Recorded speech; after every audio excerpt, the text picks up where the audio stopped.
Okay, hello everyone. I hope you can hear me. Yes, hi Per Matthias. Perfect, thank you so much. Okay, welcome to this live presentation of our new version 24.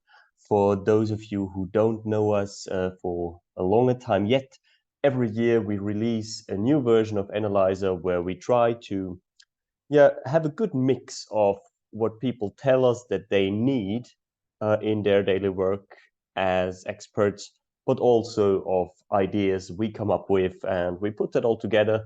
Usually, we always wish to do more that we can achieve in one year, but still, I think, especially this year, quite a long list of features has come together. I will not have enough time to show each and everything we have done. There is, when you go to the manual of version 24 that you can also download on the homepage, there is like a full list, and it is, I think, over 1.5 pages in bullet points of all the new features. I'm trying to go through uh, a few bigger ones today. And and if you have any questions, ask me, write me an email, send a pigeon, whatever works for you. Okay. With that said, I do not want to save this PowerPoint. We can start directly in. And as you probably know, one of Analyzer's core strengths is kinematics. We believe that, kinematics is necessary in every traffic accident analysis. And we have, uh, yeah, broadened the possibilities to depict and show certain kinematic behavior. For example, here, um, very simple, but now what you can do is you can highlight or show the phases the car is currently in. You can add a ruler to the driving line, and we have completely renewed the diagrams. So some people love to work with diagrams, some people never touch them. Uh, Nonetheless, we thought it's a good idea to improve them, redo them from scratch, and that's what you can see here. So for those of you who have worked with Analyzer for a longer time, you can see that you can now put in the phases here as well. You can switch on and off these extra lines which indicate the width of the car, for example. And you can switch between different types of diagrams. For example, here, distance velocity, and so on. And last but not least, you can also directly copy now this diagram or chart into your kinematics window. So when you do that, you will get the diagram directly over your sketch, which can make it a bit more visible, let's say, for the judge or anyone else who takes this. And and this is not just a simple graphical copy. So if you change anything here in your calculation, the diagram will update automatically. So a feature for all of you who like to work with diagrams, like to print out reports, maybe a bit old school, but good to have it, as I would say.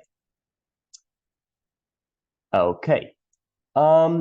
Let's continue just with the next feature, and I can leave this actually open, or no, I open a new empty document.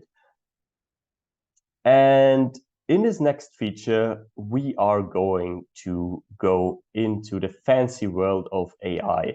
Buzzword, I know, but it's actually quite cool what we can do with AI these days. So what I'm doing is I am simply loading a picture into Analyzer. Just a very, I think this one, yeah, was created with 3D photogrammetry, but yeah, very, very simple picture that you can see here. And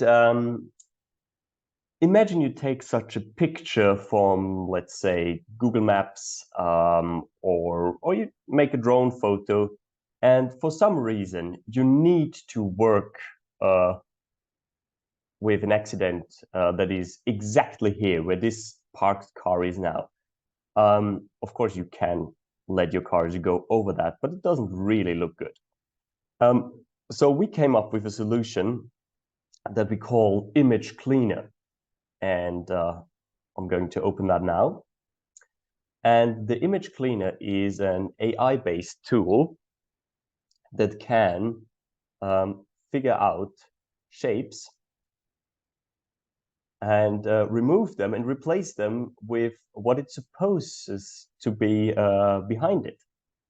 So let's say I want to remove this silver car. I just make a left click on it.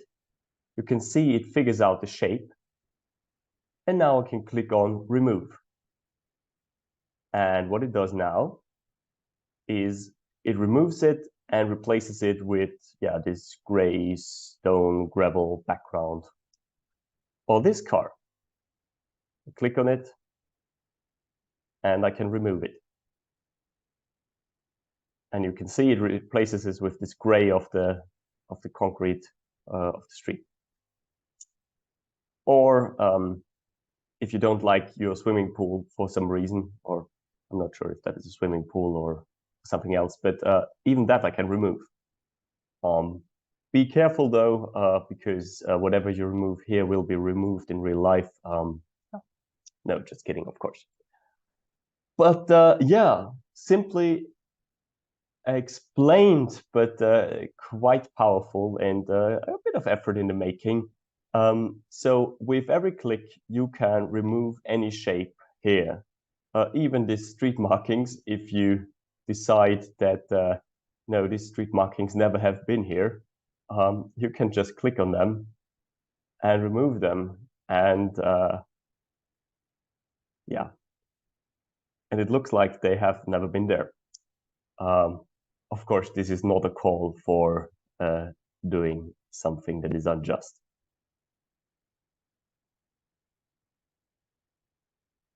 And yeah, so this is one of the new tools, the so-called Image Cleaner.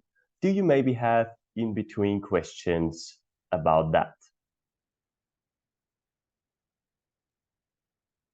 You can write them. Oh yeah. Craig speaking. Is that recorded somehow? So is there? Yes. Yeah, the meeting is recorded, and we'll put it on YouTube later and post a link somewhere. No, not the meeting. Is that process recorded historically? So if you bring in an image and you change it, is besides keeping the original, is Yes. there a record of Yeah, it? yeah. So the original image is not altered. Once you click on save, there will be like this new image will be saved and with like I think underscore cleaned or something like that. So we do not alter the original image.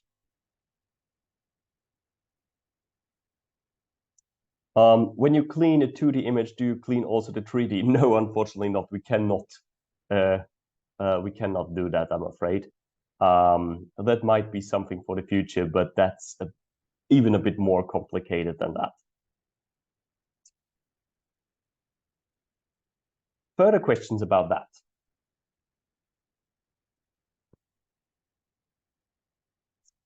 Okay, that doesn't seem to be the case.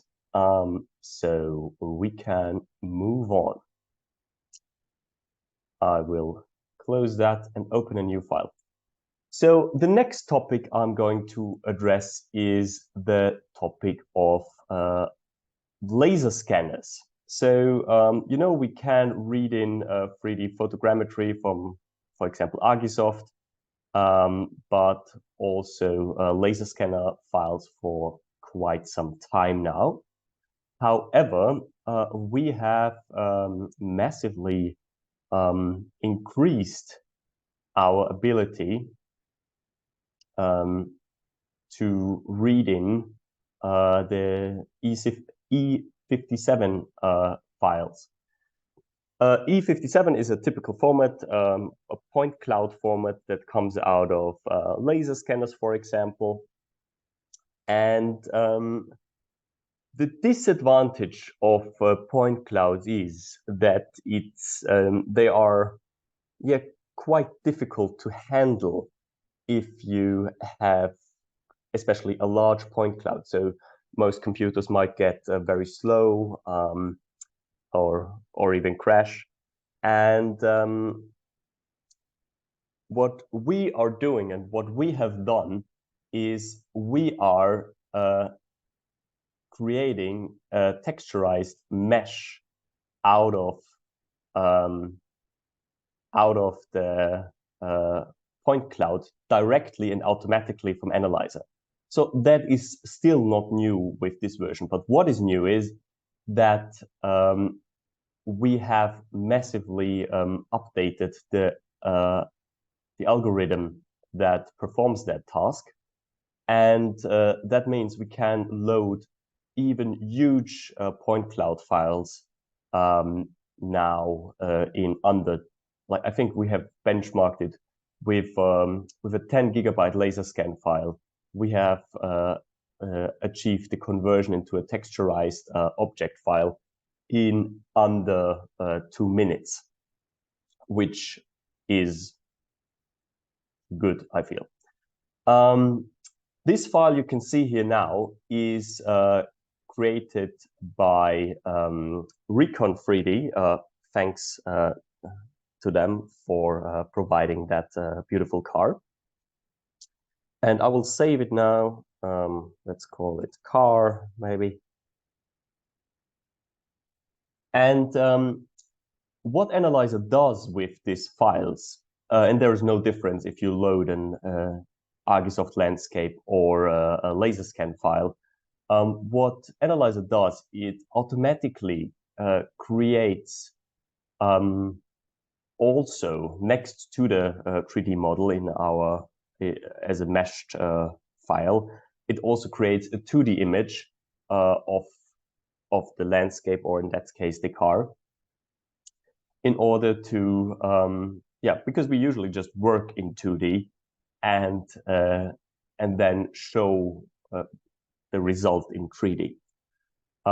So if you think of a car like this that is heavily damaged in the front, and you might have another one that is probably involved in the same crash, you can scan them both. You can put them into Analyzer and you can place them next to each other. And what you'll see here is the 2D image of that car. And when I open 3D, we'll see the same car in the same spot over here. And now I can move that, I can rotate it, I could scale it, and so on, all directly here. And yeah, so time for converting that has been massively decreased. Once you have converted it, it runs super smooth, and you don't have to worry about anything. Even large landscapes should run completely flawlessly.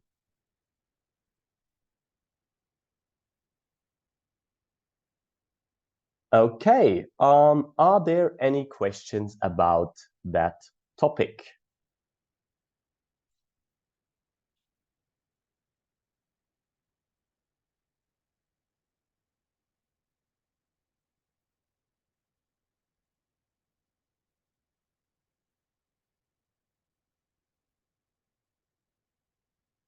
A question. Sorry, do all E57 files get auto-meshed? Yes. We deal exclusively with meshed files for a number of reasons. If you have a landscape, it will, from a meshed file, we can automatically calculate the surface, and if a car goes up, let's say, it will get slower if we do a dynamic simulation.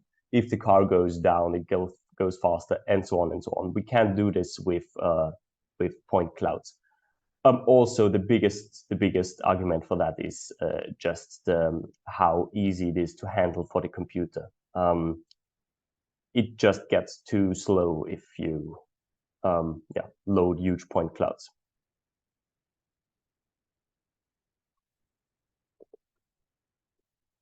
Okie doke. If there are no further questions, let's move on to the next topic. I'll close that one.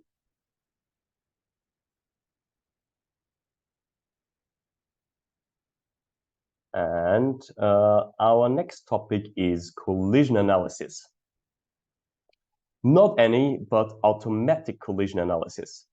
So the automatic collision analysis is a thing we have in Analyzer for also quite some time, but we have again increased its capabilities. So for those of you who don't know the automatic collision analysis yet, that's a tool that allows you to run complex collision simulations even with completely automatically with your computer without using manual work for that. And it follows quite simple steps. So in the first step, we need to put our vehicles in the point of impact. And some of you that are used to that topic might already see that something is new, especially the fact that we now can have 3 vehicles instead of 2. Earlier, we were only able to have 2 vehicles in our automatic collision analysis, but now it's 3 vehicles. Step 1, we need to place them in our in the expected collision position. So I've placed 2 cars here in their collision position and 1 car that is just standing here. Note that it is not necessary to know it exactly. We can have just a vague idea and the system will still work. Next, next thing we need to do is we need to specify our final positions.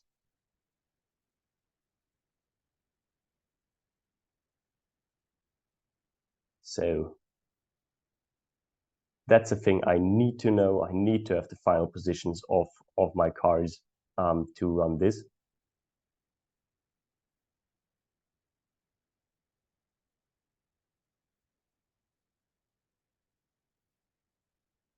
And then I need to write in what values I know and what values I want to know. So collision tangent or the location of the idealized impact point, I don't know, so I always let it vary. Collision location, I can set as fixed, so I can say these cars are exactly here, or I can give them a range that looks like this with a circle around it, and then both cars will get varied around that point. For now, we won't do that, but yeah, sometimes you don't know. K value, so the value that says how elastic or plastic an impact is, we can give it a range. Coefficient of friction between the 2 vehicles, so we could either give it a range or a fixed value. I give them a fixed value right now because in these 90-degree collisions, it doesn't really have a large impact. Height of the impact point, so a range definitely does the trick. Speed, something between 10 and 100 kilometers per hour will definitely, be good. same goes for braking. And then we could give them steering wheel, slip angle, yaw rate. We could change the relative positions, and we can, yeah, and give them like a deviation of an angle. But we will skip that for now, since we're only doing this for presentational reasons. And then once I've set this up, I will click on calculate.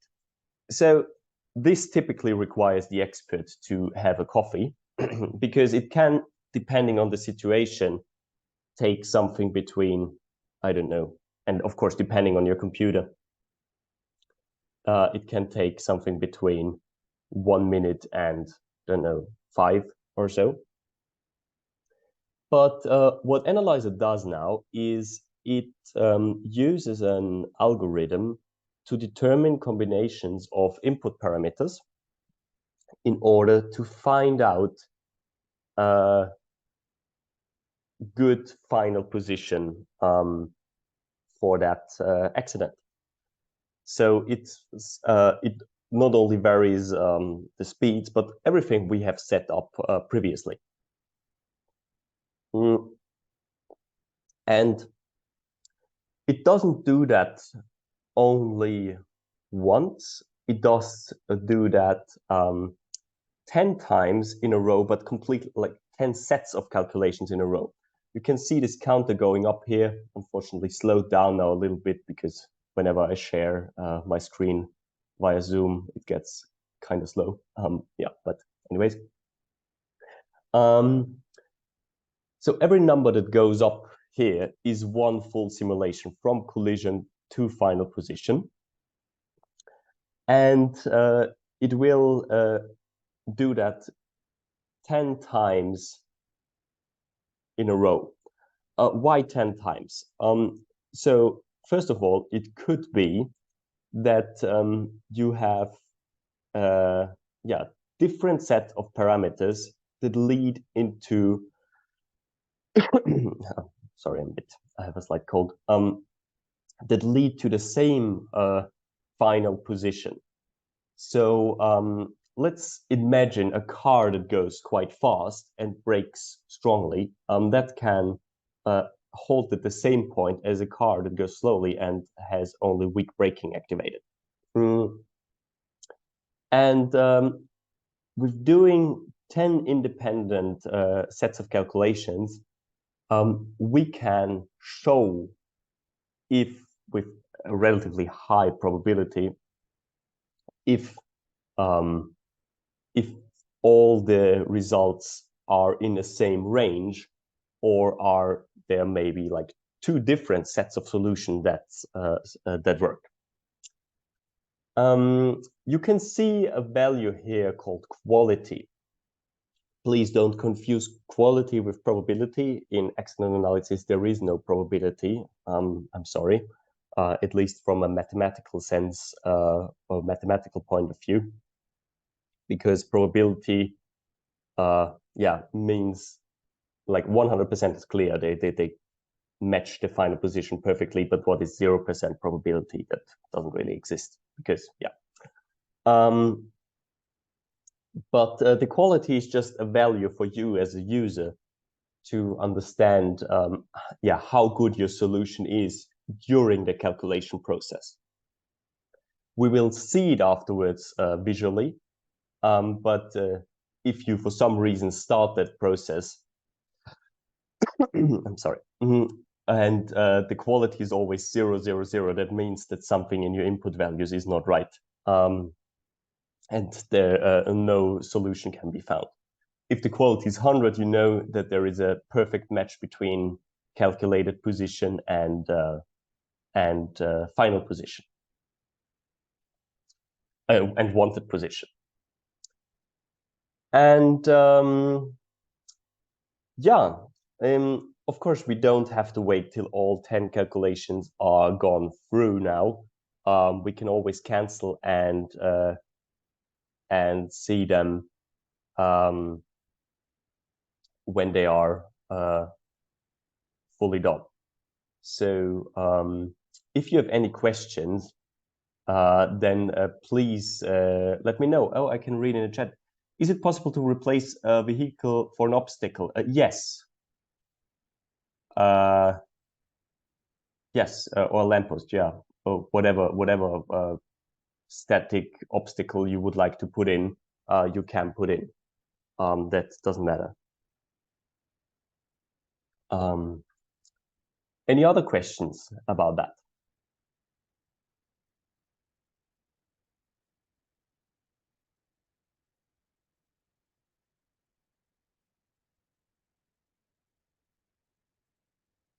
Okay, so again, what's new in the new version is that we can put in a third vehicle or obstacle, and we have a wider sense of variables that we can vary. I will cancel the calculation now, so we don't have to wait till all of them is done. So I click on cancel. Am I sure? Yes, I am sure. I'll wait for a short time. And now I can select my solutions here, choose which one I like, and click on transfer. It does another short calculation.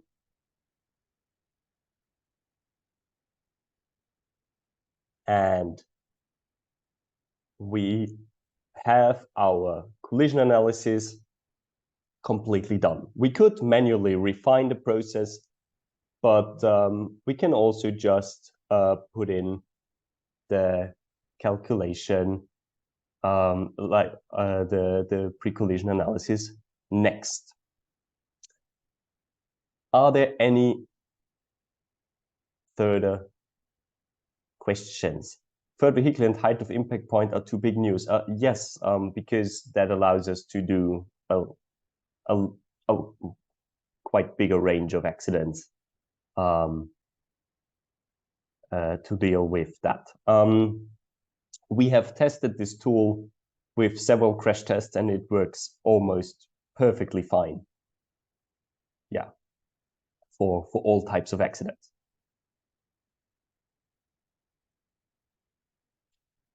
Okay.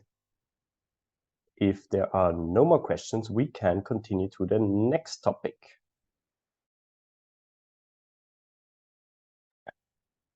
Okay. So let's close this. No, we don't want to save it. Oh, no, don't. I just wanted to close the case, not the whole program. So the next topic we are dealing with is again in the field of machine learning / AI. And that's the topic of dashcam analysis. So we have done a lot of research on dashcams since you quite often get a video where you have almost, where you don't have any information. Oh, sorry, I have to change it to English.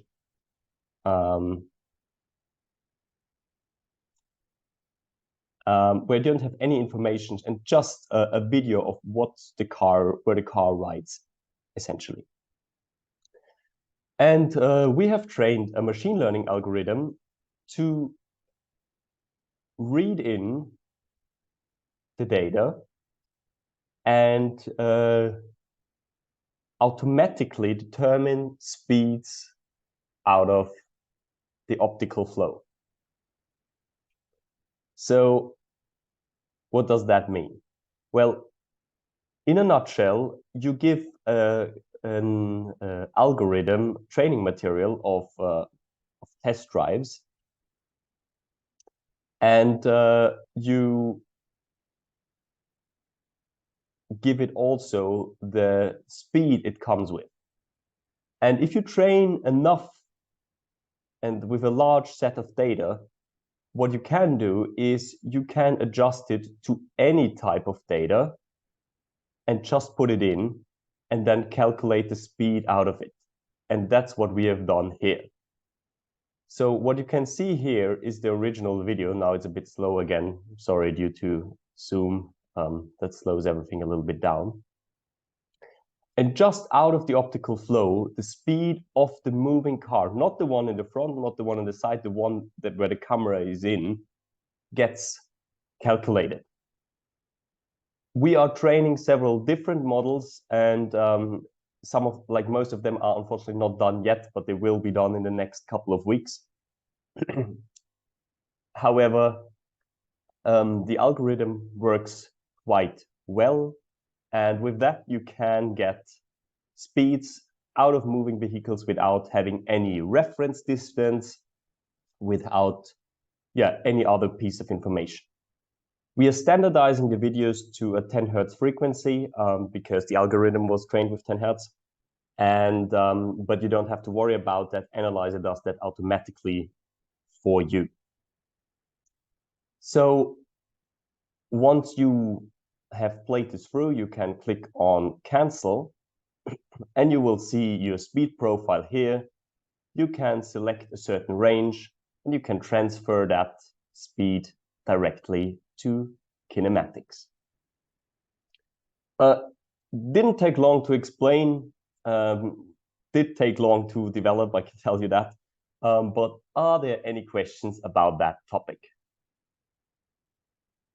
Does it work with daytime shooting, but also at night? Yes, we have trained it also with night videos. Yeah. So, I mean, if it's completely black, you can't see anything, then it will not work. But usually, what this does is it takes contrast values, so it essentially doesn't matter if it's day or night. Other questions?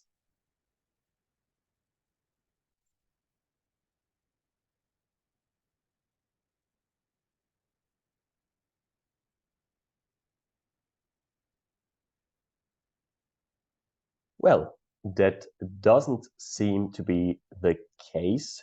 I can click on transfer here, just as a final result.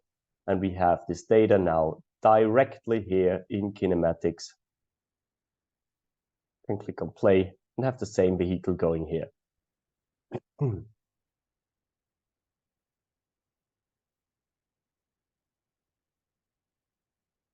Well.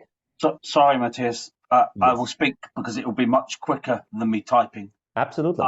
I must apologise. I am doing one other thing at the same time, so I may have missed this. Please do not think that is because you are not important, because you are. But in this work, I heard frame rate. Are we assuming a constant frame rate, or will it deal with the very slight variances in frame? So sorry, what it does, what it does is whatever video you put in, it converts to a constant frame rate of 10 Hertz.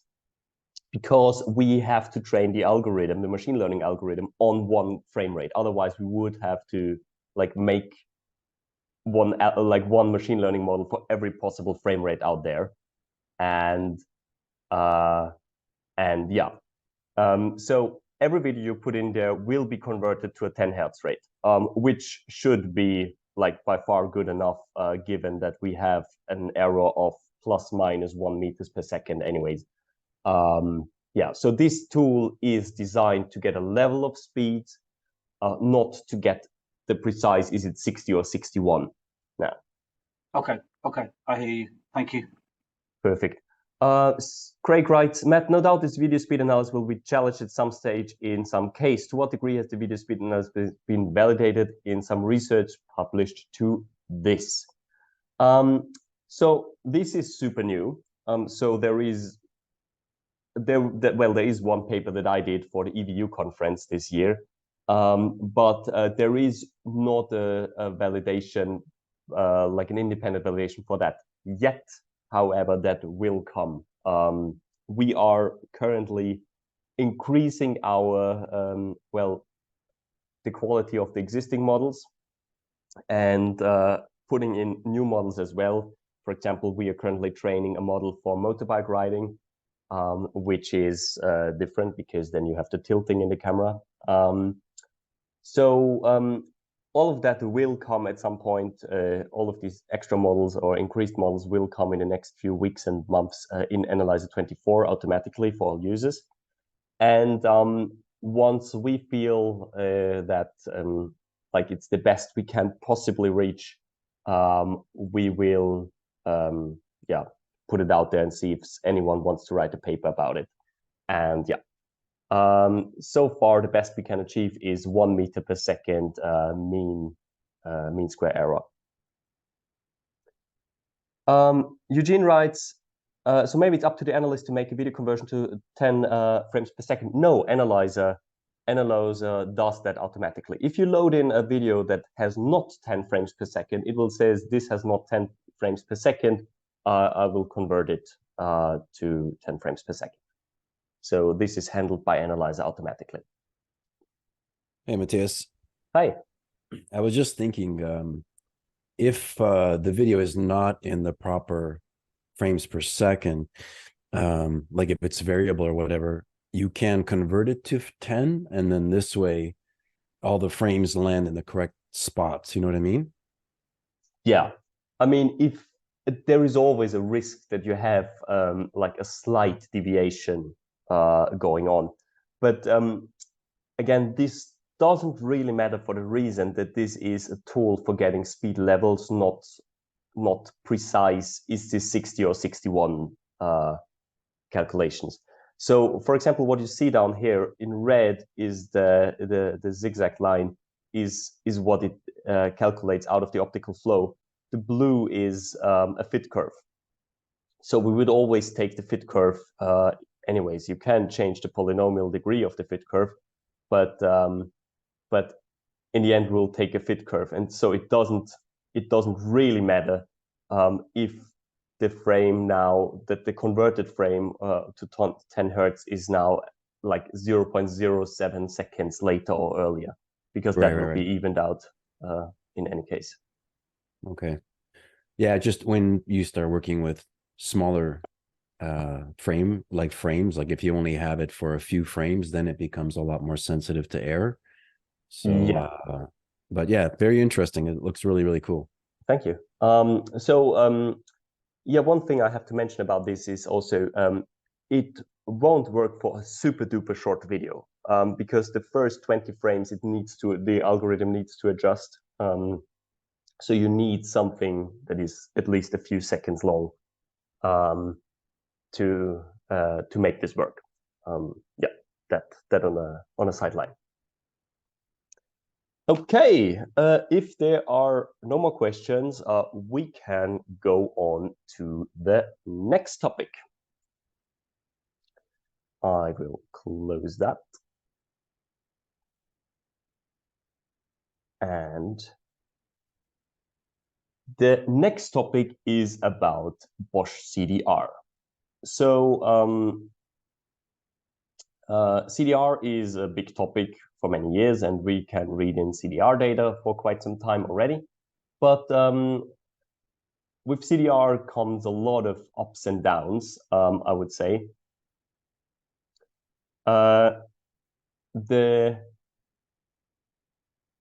The ups of CDR, we get a lot of additional information. The downs are there can also be a lot of misleading information, errors, the tools cannot work right, etc. For example, I saw a presentation about a case where the steering wheel had a constant offset, and if you would have taken that blindly, that would have meant that yeah, you would have assumed a curved driving line, even if there was no curved driving line, and so on. So what we have done is we have enhanced our CDR importer in a way that should point out irregularities to you, that should make it easier to tell, hey, there is maybe something going on, something that I need to investigate, while still keeping this ability to yeah, just load the data, the pre-crash data, and put it into the report directly. So the first thing is that we get a list here now of all the data that are recorded in that specific event. Here we can select the event in this report that I have loaded. There's only one pre-crash event there. And we see here a graph of the pre-crash event.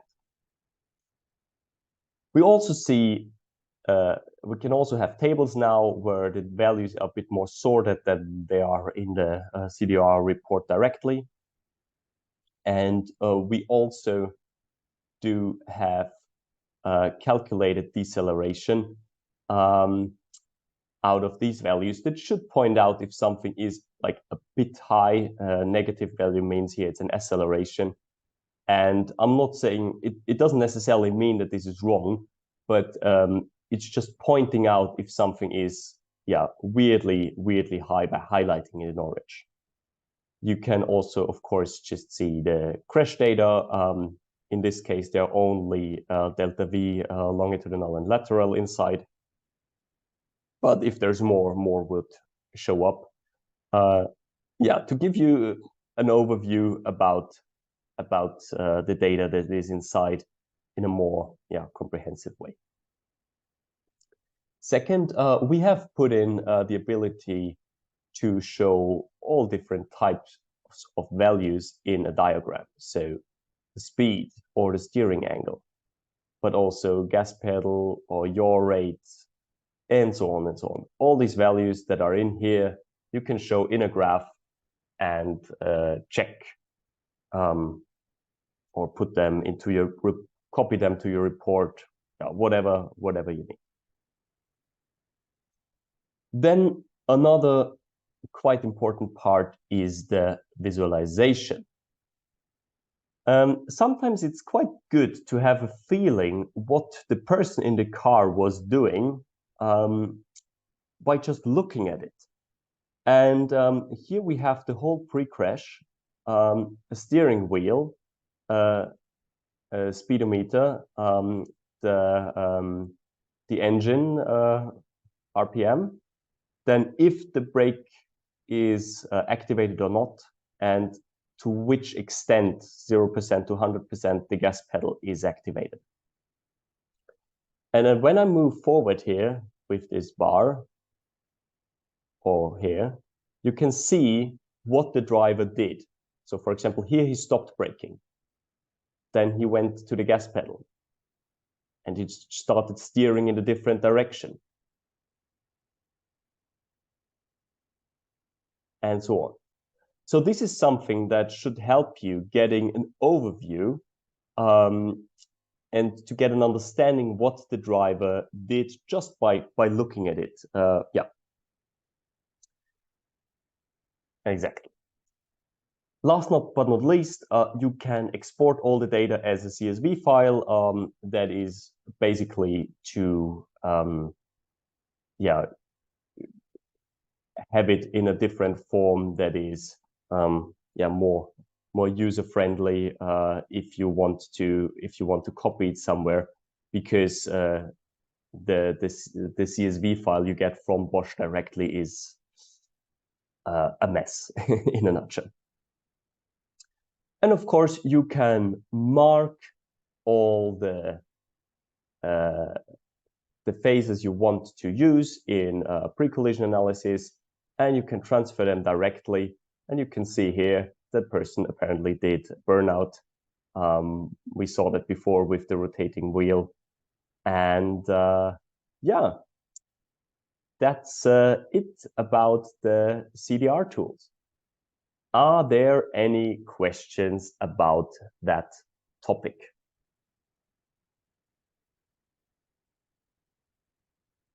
Craig writes, the visual operation of the vehicle CDR data is absolutely brilliant. Thank you very much. We are planning to do a lot more in that field in the upcoming year. So you can definitely stay tuned because yeah, it's a rising topic. And yeah. Any questions about that?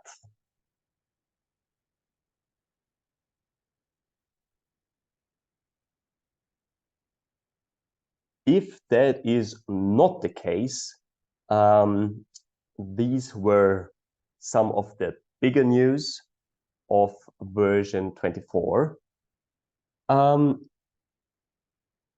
Okay. There is sidebar. How well are you doing with recent data from EV? If the battery destroyed, can we get data afterwards? So, well, to be fair, I'm not an expert with the data retrieval itself. I can only deal with data we have. So I do not know if what influence a destroyed battery has on such a process. I can deal with the data that Bosch CDR gives us when you read it out. And yeah, I have to marry him with Psychoman. Yeah, Psychoman is a visualization tool that we have as well in Analyzer. Yeah, good call. Yeah, well, if you have no more questions, that were some of, or most of the big news of Analyzer 24. As I said in the manual, there's a full list that has bullet points with over 1.5 pages. So we have covered six bullet points of that long list. If you have other questions that might pop up later, write me an email or write me on LinkedIn. If you haven't tried Analyzer yet in general, feel free to reach out to me. And yeah, with that said, I wish you a lovely, well, evening, morning, wherever you are, and have a good one. And see you.